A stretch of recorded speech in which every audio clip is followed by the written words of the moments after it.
All right, well, good morning, everyone. What a great panel. Thank you to the panel for those inspiring remarks. It's definitely right on point, I think, for the mission of HTTP. We've been focused on digital equity and ensuring that Latinos are on the right side of the digital divide, not the wrong side of the digital divide, since our founding in 1996. And we are a coalition of Latino organizations that are focused on this challenging environment that we find ourselves in. When you still think about broadband adoption within the Latino community, only about 65% of Latinos have a broadband connection in the home. It means 35% of Latinos in this country do not have a broadband connection in their home.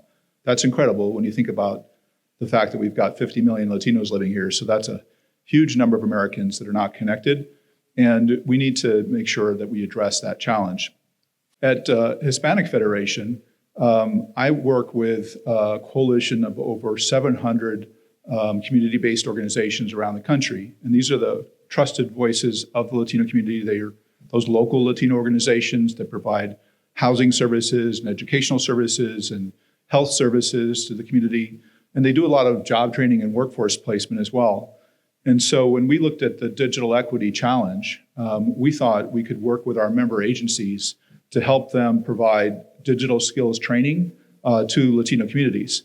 And the reason we thought this was important, because if you look at the statistics, about 92% of all new jobs that are being created today require digital skill sets, but more than half of the Latino community doesn't have those digital skill sets that they need to be successful. And so we thought by working with these trusted Latino nonprofit organizations, we could help them develop a digital skills curriculum and teach that to our constituents to ensure that we're helping to close the digital divide. And we've had great results. Currently, we're funding 52 Latino community-based organizations in over 20 states and Puerto Rico. We've served over 35,000 people through the program and providing digital skills training. And the average salary increase, or a new salary in some cases, that our graduates have experienced is about $15,000. So not earth-shattering, but it's for a 6-month, 8-month program, it's really having an impact and creating opportunity. And a lot of the folks are getting into the digital skills pathway. So we're super fortunate and excited about that. For us, closing this digital divide is incredibly important. We are very excited about the NTIA's new digital equity programming opportunity. The NOFO was just released this week for that, and we're working with our member agencies to prepare to apply for that grant opportunity as well as at the state level as well, because we really believe that a program that's focused on ending the digital divide is going to be really critical to make sure it's getting to Latino communities, to African American communities, to people of color, to folks who are low income and disadvantaged. We're really excited to see that in the NOFO, it does specifically mention those types of special prioritized populations. And so we think that this is an amazing opportunity for Latino community organizations to address the digital divide directly. And we're excited to be helping them apply for this amazing initiative.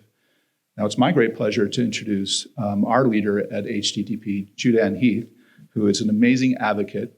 Judan has been working with HTTP for over 2 years as our program manager, but she just recently got promoted to be our executive director in February because of the amazing work that she's doing. You know, a lot of the discussions around technology and telecoms policy get pretty complicated, especially when now we're talking about AI on top of everything. And she's representing our community in the halls of Congress, at the White House with federal agencies, and making a huge difference to help our member organizations kind of understand what's at stake and how we can get engaged with policymakers to ensure that the Latino community's voice is heard loud and clear. Please help me welcome Judan Heath. Thank you.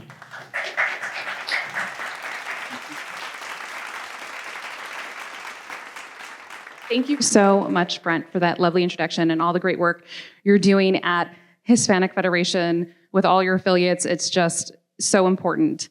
It is my pleasure to welcome to the stage the Honorable Commissioner Ana Gomez. She is the first Latina American confirmed to the FCC in over 2 decades. She has 3 decades of experience in domestic and international communications law in both private practice and public service, including as the Deputy Administration of the National Telecommunications and Information Administration and in various roles in the FCC. Most recently, Gomez was a senior advisor for international information and communications policy in the Bureau of Cyberspace and Digital Policy at the Department of State, leading U.S. preparations for the International Telecommunication Union World Radio Communications Conference. Commissioner Gomez has held numerous leadership roles in the federal government, including Deputy Administrator at the NTIA, Deputy Chief of the FCC International Bureau, and Senior Legal Advisor to then Chairman William Kennard. Please welcome the Honorable Commissioner Gomez.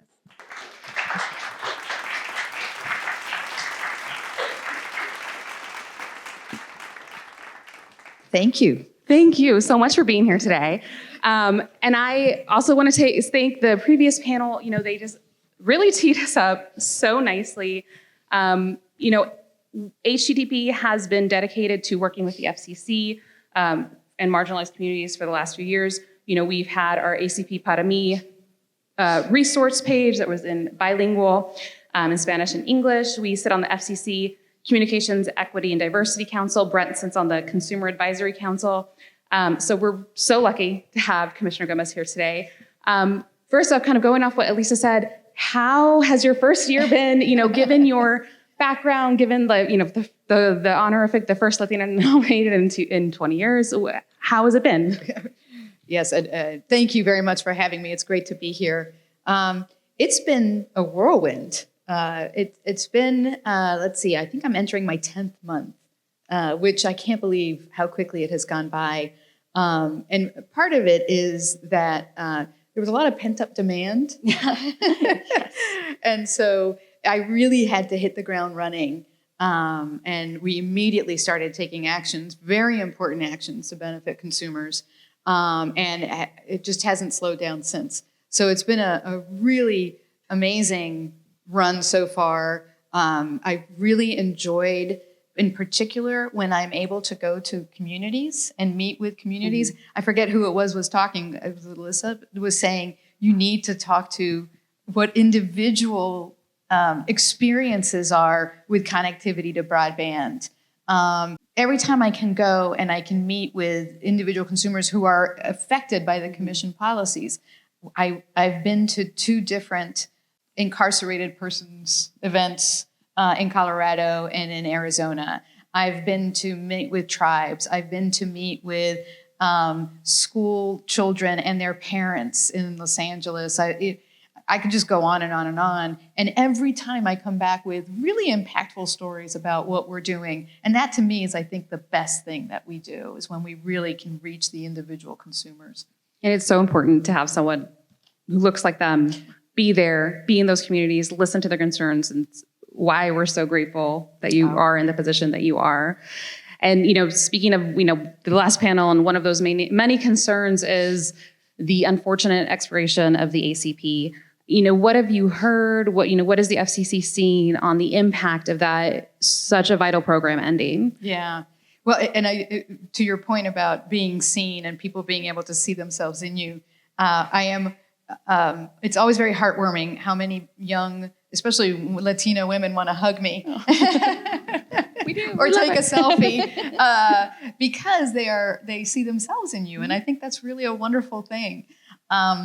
ACP. Now, I know the last panel spoke about that, so I'm hoping I'm not repeating too much about what they talked about.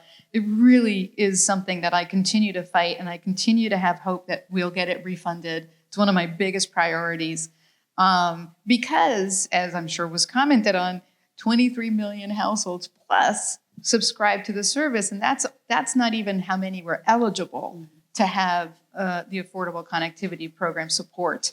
And it is so important for connectivity in society today. We can't do anything without an online presence at all. You can't apply for a job. You can't get government services.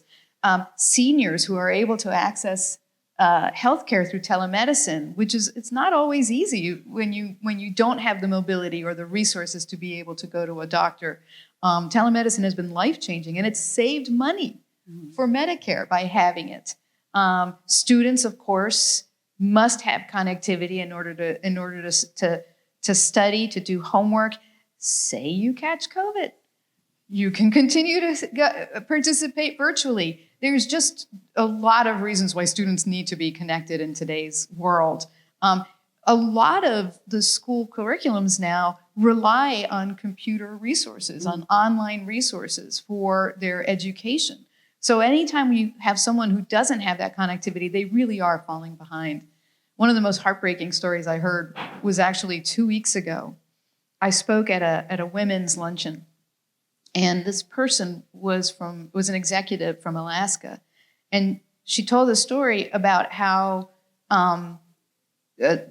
there were some kids in the parking lot of a library, and the police were called on them because they, I guess, assumed nefarious things were going on. Mm-hmm. Well, it turns out they were sitting in the parking lot using the Wi-Fi, which we hear about all the time. And this person got really choked up because it was so outrageous that these kids had to go through that really humiliating experience because they're doing the right thing and trying to educate themselves. So anyway, I'm sorry. I can go on and this, and I probably shouldn't. But we don't yet have data on exactly what the effect is yet. And there's a lot of reasons for that. First of all, it just ended last month. And some companies have stepped up to continue either free or low-cost programs for kind of a bridge period in the hopes that we'll get this thing refunded. And there are efforts in Congress still to get it refunded.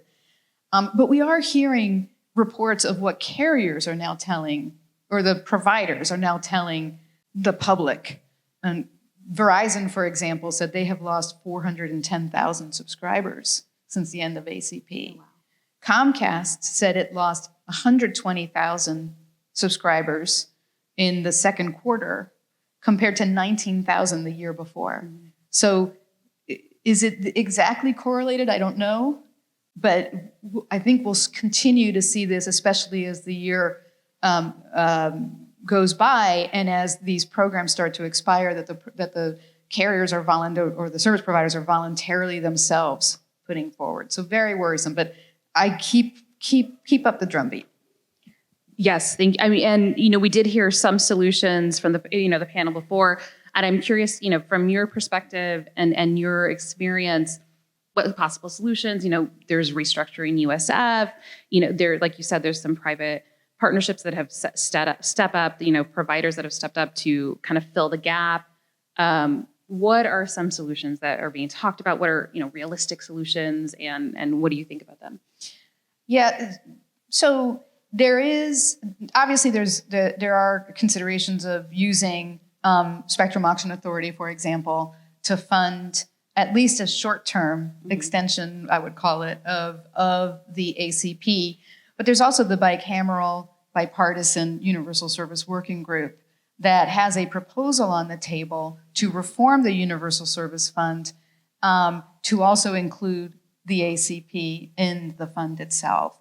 And so I really have to commend this group. They've put forth some really thoughtful proposals that are absolutely necessary, but we need congressional action in order to be able to do that. So we have provided our resources to the congressional offices, and we'll continue to help in whatever way we can to see a long-term, sustainable way to provide the connectivity to all the households that need it. We totally agree that whatever decision needs to be sustainable, needs to be congressional, needs to just continue to move forward. Is there anything, that we can do as community organizations? I know we all have done a lot, providers have done a lot. Is there anything else that we can continue to do to continue the urgency of the matter, to continue to push our elected officials and other members, the administration, whoever we need to say, hey, this is important. We know this is important. Let's don't let it be forgotten. Well, I wholly agree with whoever said this in the last panel, which is the stories are so important. I use them constantly in my own advocacy. So whatever stories you're gathering, I'd love to hear them because this is not a blue-red issue. This is not a blue-red state issue. This is universal. One of the things that the chairwoman, I think, has done very effectively is to send letters to the Hill by district, how many of the households are affected, so that members of Congress can see themselves and how it's affecting them. So keep up the storytelling. I think that's really important. And part of those stories that we know and that we even talked about is the loss of economic opportunity.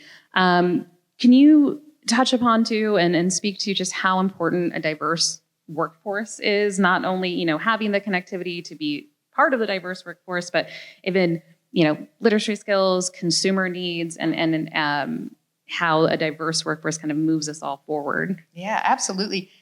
So it is so true that diversity in teams makes sure that you actually reflect the community, and it makes for a stronger work product.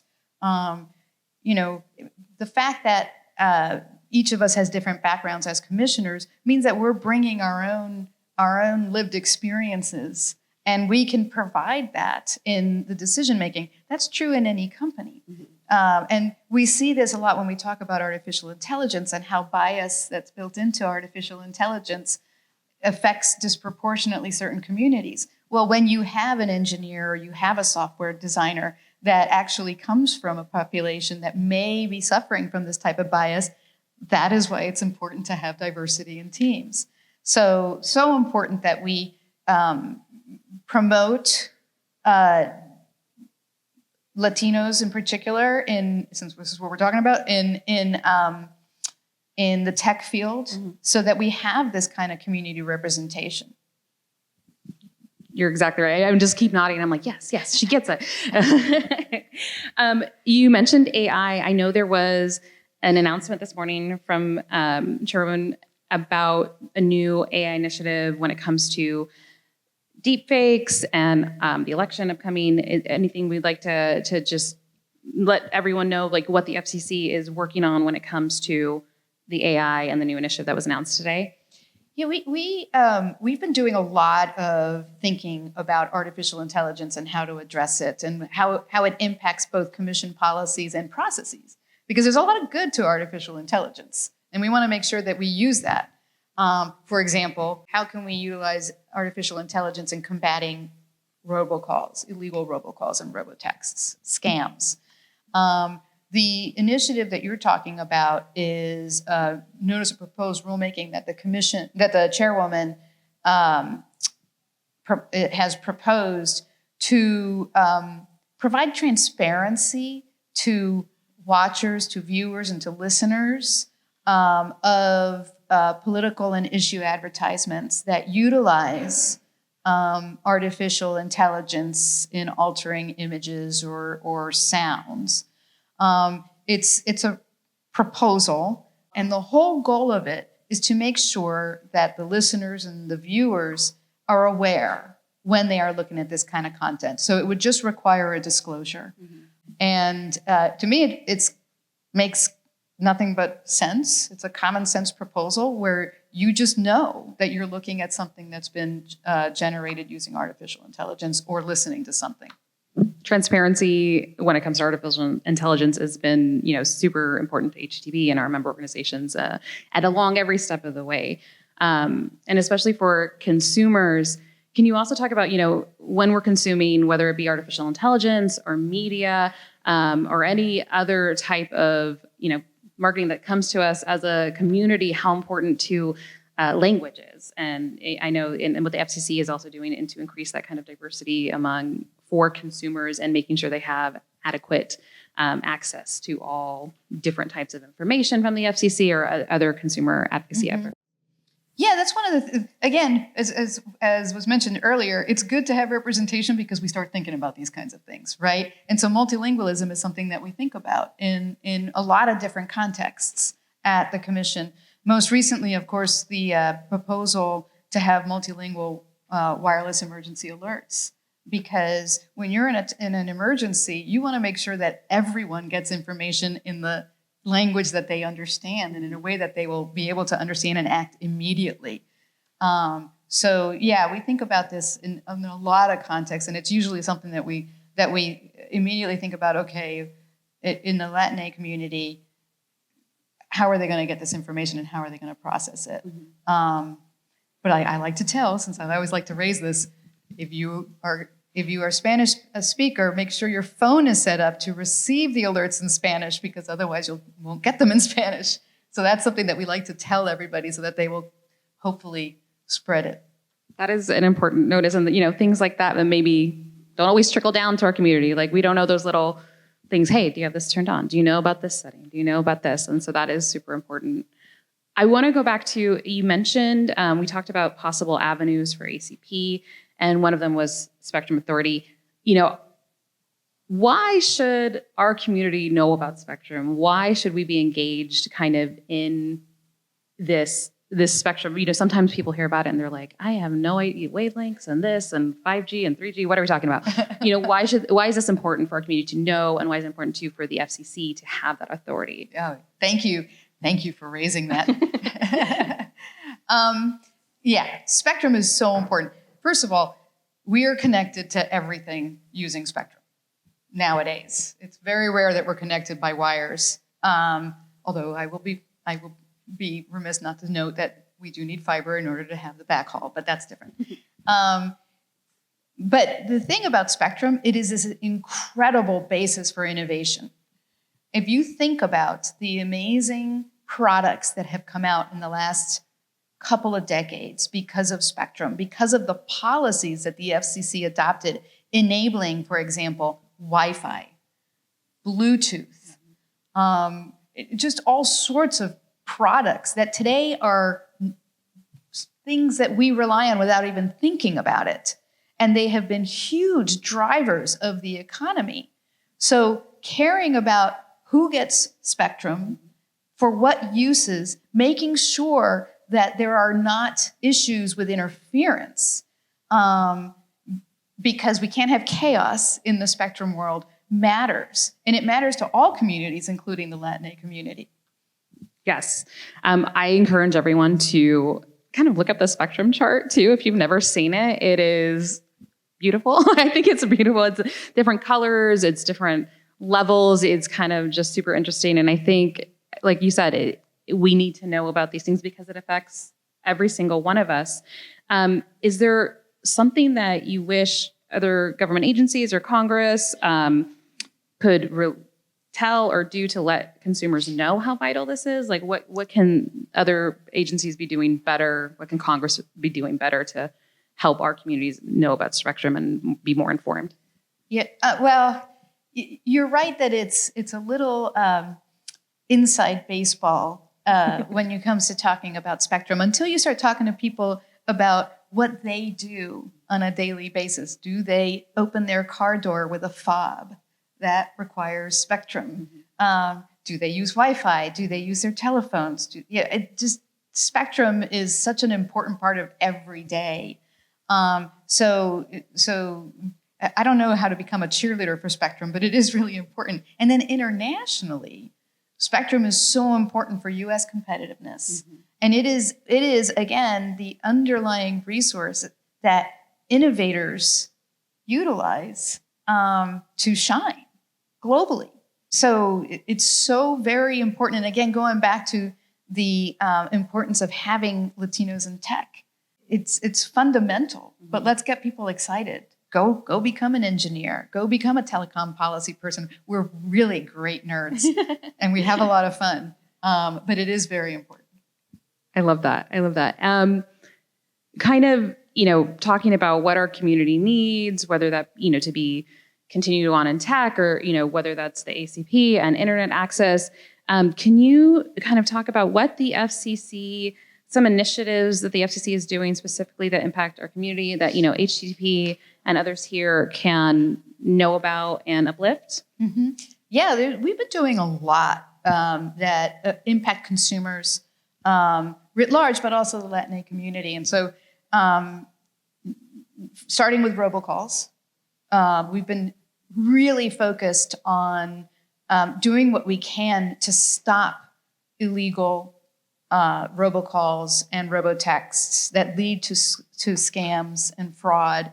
And that particularly impacts the Latinx community.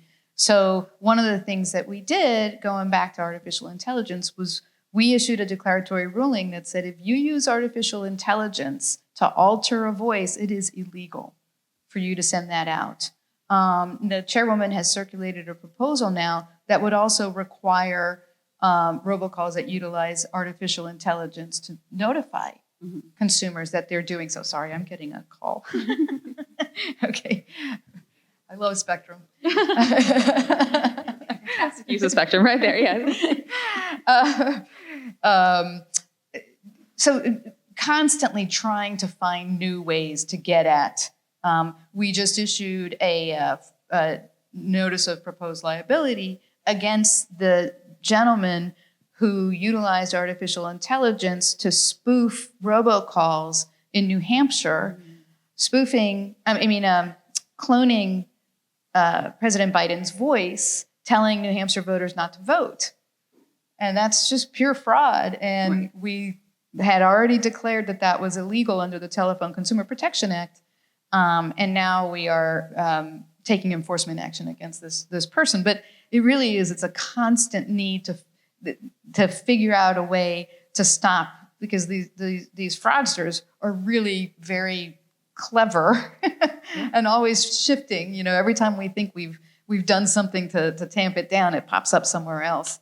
So robocalls, we're going to continue to do a lot of work. We're going to continue looking at closing the digital divide, which I'm just sorry. I'm still reeling a little bit from the Fifth Circuit decision yesterday, which is really a shame. I like to tell the story. When I was a young attorney 30 years ago, I presented the commission item implementing the section of the act that required the FCC to adopt a new universal service mechanism. And the purpose of it was to take out what was then subsidies that were built into intercarrier rates and to make them explicit. And that's how we got to where we are today. It was in order to enable competition. And what it ended up doing with other actions that the commission took was it created this amazing ecosystem we have today. We had the death of distance. We no longer have per minute charges for phone calls. It's very different now.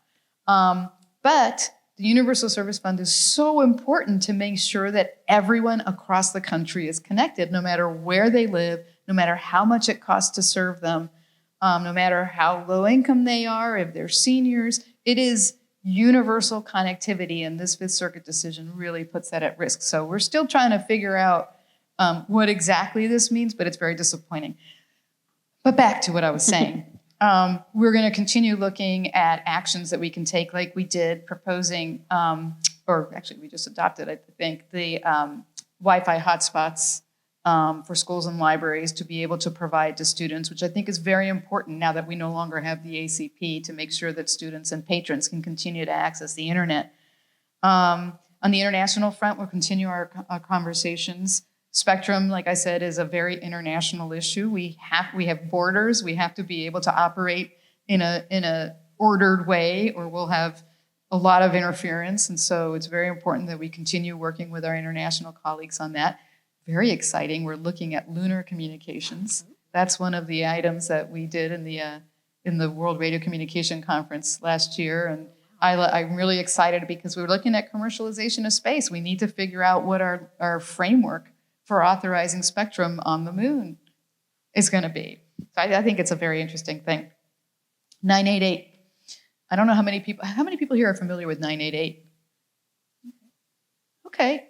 So the 988 Lifeline is basically a short code in order to reach crisis counseling centers throughout the country. So it's for suicide and mental health. And there's these centers around the country, and they're amazing people. They are very trained, and they save lives every day. But the commission has made it possible to have the calls routed using 988. So you just dial 988, it's like 911. But the way that they're routed today is they're routed based on your area code. So if you, like me, have an area code in another state where you no longer live, you will be routed to a center in that state and not where you actually are.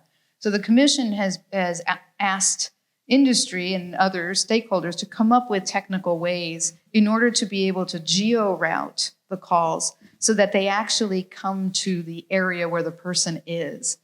And what that will do is it'll make it faster and better, but also the community centers, they know the local community circumstances. They know if there's cultural differences that may be at play in creating and adding to the distress of the caller. And they know all the resources that are available. That's not something they know if they're 6 states apart.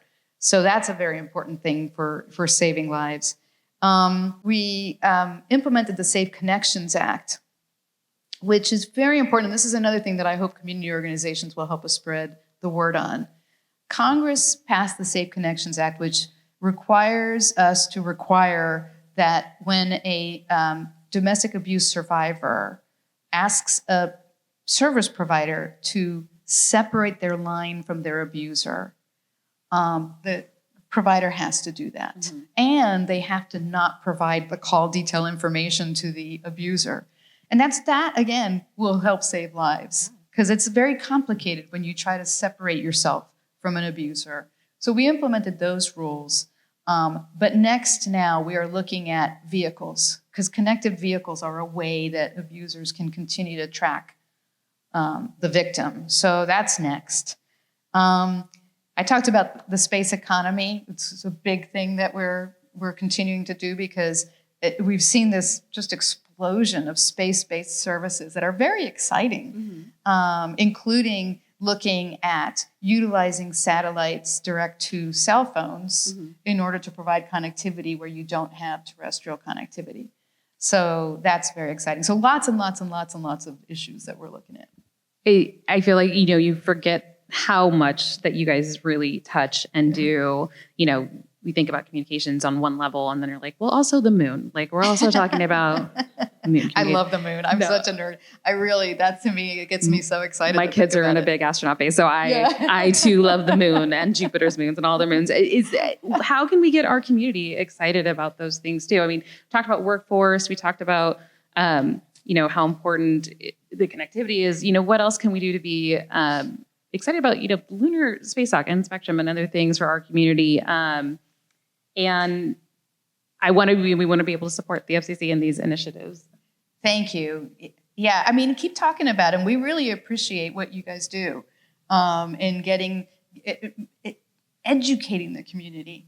It's so important having an engaged community and having consumers that understand both their rights and the resources that are available to them. But it is a community-based effort. We can issue statements from the FCC, but it really requires, I think, meeting people where they are, and that's where folks like you guys are so important. Thank you. And meeting people where they are. I know the another initiative that the FCC has done is the broadband maps, and how is that process going? How is the data and the accuracy, especially in rural and underserved communities? Yeah, so the broadband map is the best map we've ever had of broadband availability, and it's been an effort. It's been an effort by the FCC in coordination with NTIA and others, and also with the input from state, local, tribes, consumers, and it's very iterative. So we just put out the most recent version of the map in May, and that's reflects the data as of December of 2023. But, it's going to continue to change because it's, nothing's ever going to be exactly right because circumstances change. But the challenge process is so important. And we just put out a new app to be able to measure broadband that we're hoping will make it easier for people to be able to report. So everybody, yes. You should check it out. Yes, I think that we've talked about this with you at HTTP. We want everyone to go look at your map, look at your grandparents' map, go look at their address, your tío, your tía, is it accurate? Is the connection and your providers and your options, are they all accurate and reflected there? We want to hear your guys' voice. They want to hear your guys' voice because of stories, like Commissioner said, is so important. And kind of as we wrap up here, we talked about some challenges already, like the Fifth Circuit and other things, and ACP. where, given those challenges and any other challenges that may come up, where do you see the FCC in 6 months and a year, and what are our long-term goals and projects? You talked about some, but how do you personally want to see the FCC grow? Well, I mean, I think we have so many challenges coming based on recent court decisions with regard to continuing to close the digital divide. Our best opportunity really was the ACP, and I'm very worried. I talk about how it impacts individual consumers. I worry about how it impacts the economy writ large. We know that connectivity is really important for the GDP. We know that having connectivity reduces costs, both to consumers and to the government. We are spending billions and billions and billions of dollars to connect communities that are currently unconnected. But if we lose the affordability piece of this, what you're going to lose is the business case for sustainability. So for me, you are putting at risk this investment if providers are not going to step up because they cannot themselves justify the investment if they know they don't have the subscriber base. The tribes in particular, they told us their business plan relies on the ACP. So we need to continue to think about how to maintain this connectivity for the good of the economy, in addition to the good of these individual communities.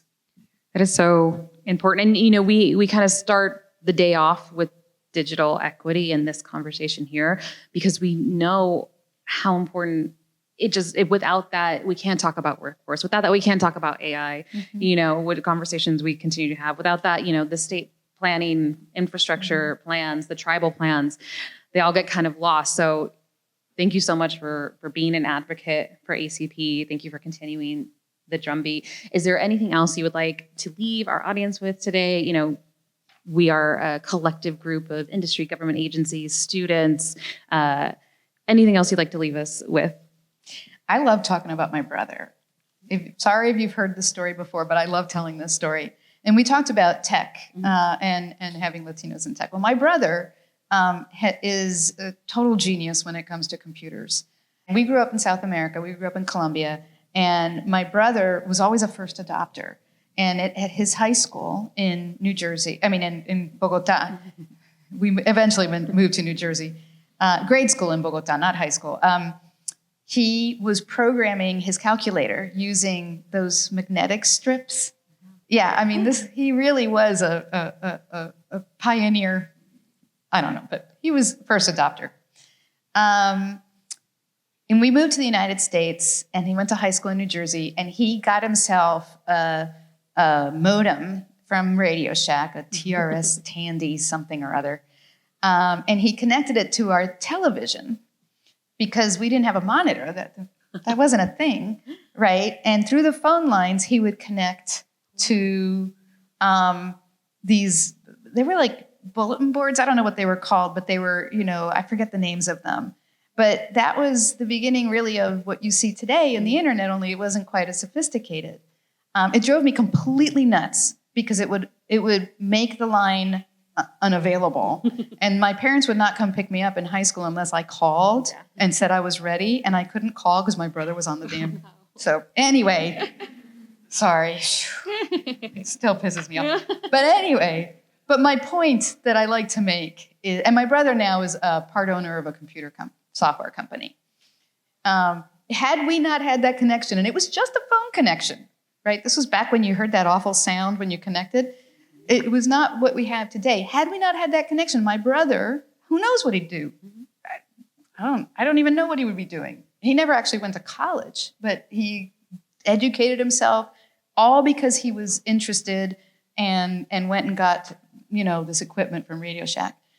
So this is why connectivity is so important. And this is why I keep saying, not just for the individuals, but for the economy writ large, we need people like my brother who are entrepreneurial, who are going to create businesses.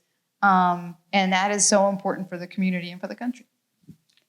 Thank you so much for that story. I hadn't heard it before, so that was good. I love telling And I don't know if all the interns remember Radio Shack or The Connection, but it is super Look it up. important. Yeah, the connection sound is vital to understanding this conversation. But thank you again for all of your words, all of your encouragement, and all the work that you're doing and representing us. And not to put everything on your shoulders, but we do appreciate the work you're doing. And thank you for taking the time here today to speak with us. And we will have a very short break after this, so please don't go far. There will be cookies and coffee, but thank you so much for joining us. Thank you.